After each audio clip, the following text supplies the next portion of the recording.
C'est un cancer où on a absolument envie de faire mieux pour les gens parce qu'on vit des drames tous les jours dans cette maladie. Ça doit générer un engouement chez les patients, leurs proches et puis chez tous les acteurs de santé aussi. Donc on voit très bien l'aiguille là, qui est ici, la tumeur est là, l'aiguille est là. Maintenant, on va retirer l'aiguille en laissant la source dans la lésion.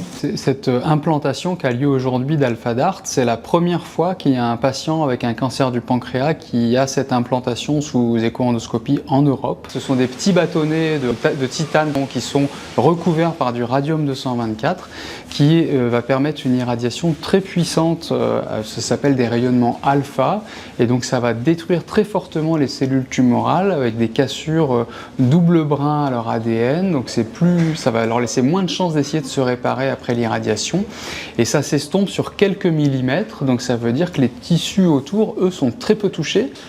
La tumeur fait 4 cm et demi exactement. On va en mettre peut-être jusqu'à 80, peut-être un petit peu moins. Si ça fonctionne bien, si on arrive à bien faire ce qu'on attend de nous, de placer les sources au bon endroit, et bien peut-être que le patient pourra être opéré. Et effectivement, le fait d'être opéré, c'est ce qui donne les meilleures chances de s'affranchir du cancer. C'est important cette potentielle avancée parce que le cancer du pancréas, c'est un cancer qui est de plus en plus fréquent, notamment dans le monde occidental. Les principaux facteurs de risque, c'est le surpoids, le diabète, le tabac, la sédentarité.